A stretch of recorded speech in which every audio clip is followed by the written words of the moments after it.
पांचवा point essentials of valid offer के अंदर, it is differ from invitation to offer.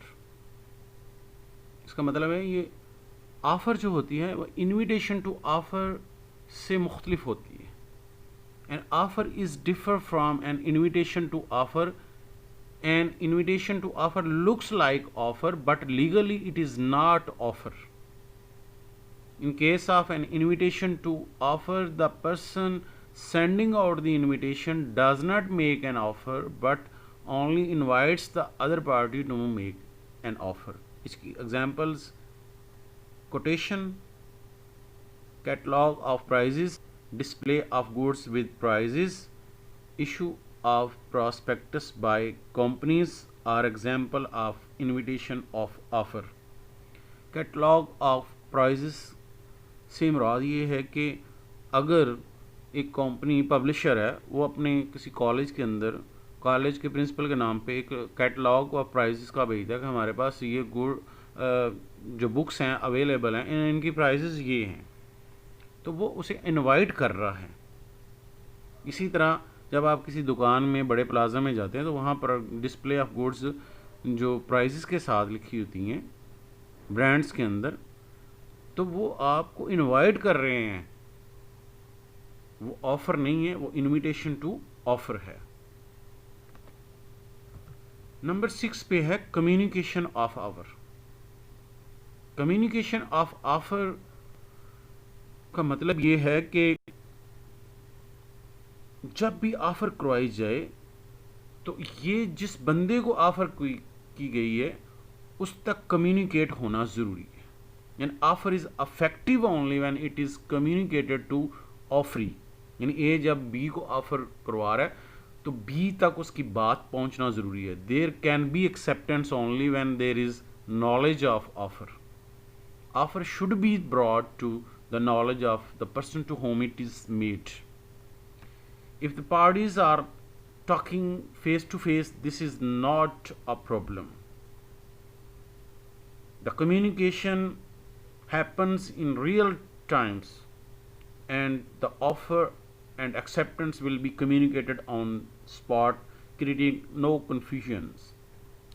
मसलन दोनों फ्री कैन ए और बी दोनों सामने बैठ के एक दूसरे से कह रहे हैं कि ये कहता है मैंने अपनी गाड़ी बेचनी, भी कहता है मैं ख़रीदनी है, तो कोई मसला नहीं होगा, उसी वक्त कम्युनिकेट हो जाएगी बात। But often in business the communication occurs via letters and emails etcetera. So in this case the timeline of communication is important। Example क्या, A proposes by letter to sell a house to B at a certain price। The communication of the proposal is complete when B receive the letter। अगर B तक letter नहीं पहुंचा तो उस वक्त तक communicate नहीं होगी ऑफर। नंबर 7 पे है must not contain a negative conditions. जब भी ऑफ़र करवाई जाएगी तो उसमें कोई नेगेटिव कंडीशन नहीं लगाई जाएगी। It is the essential of valid offer that it must not contain any negative condition the non compliance of which may be assume as acceptance. A via email letter offers to sell his cow to B for ₹50,000। If the offer is not rejected by Monday, it will be considered as accepted। This is not a valid offer। A letter के ज़रिए B को offer करवाता है अपनी कौ का, और वो के साथ ये शर्त लगा देता है कि अगर आपने मंडे तक इसको रिजेक्ट ना किया तो मैं समझ लूँगा कि आपने कबूल कर लिया।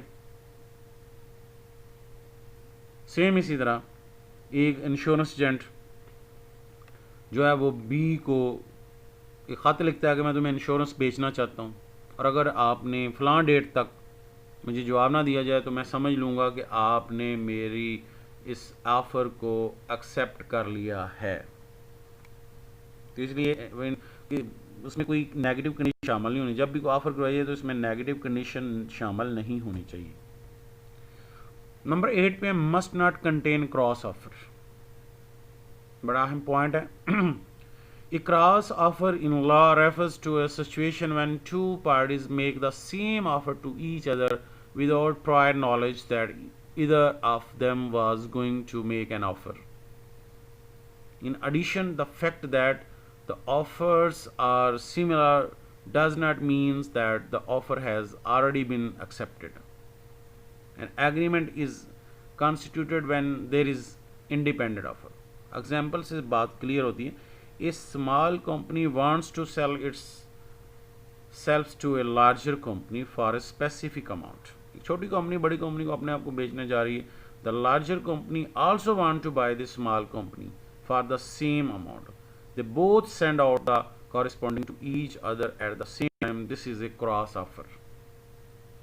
सेम एक और एग्जाम्पल लेते हैं कि ए ने अखबार में एक इश्तिहार दिया है कि मैं अपना मकान बेचना चाहता हूँ,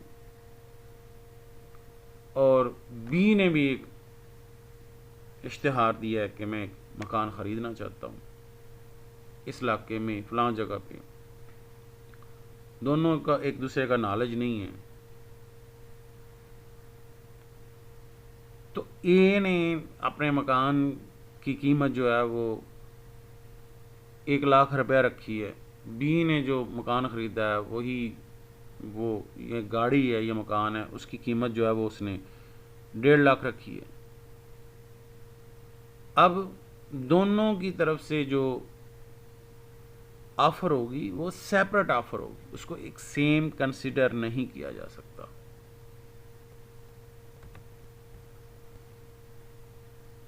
नंबर 9 पे है ऑब्टेनिंग द कॉन्सेंट. जब भी एक शख्स ऑफ़र करवाएगा तो उसका मकसद दूसरे की रजामंदगी हासिल करना है, उसे इम्पोज नहीं करना कि तुमने ये मस्ट ख़रीदना है, या उसकी कॉन्सेंट से मनीत कि उसकी विलिंगनेस हाँ या ना उसकी मालूम करनी है. The proposal must be made for the object of obtaining the consent of other party to the act or obstinence. किसी काम को करने या किसी काम से रुकने, which the proposer is willing to do और not to do. Where a person just show his intentions without any willingness to obtain the consent of offeree will not be considered as a valid offer.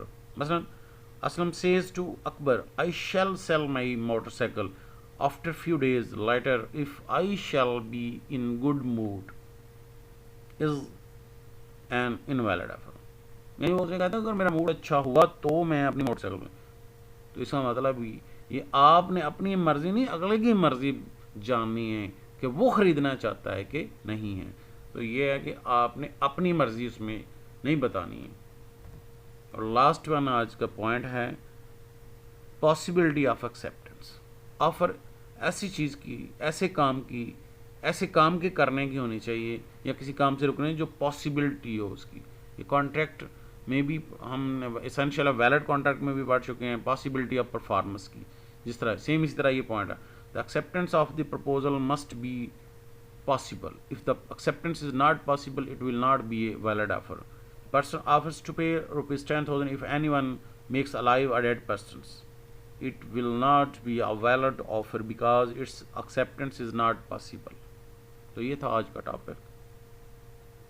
Take care. अल्लाह हाफिज़.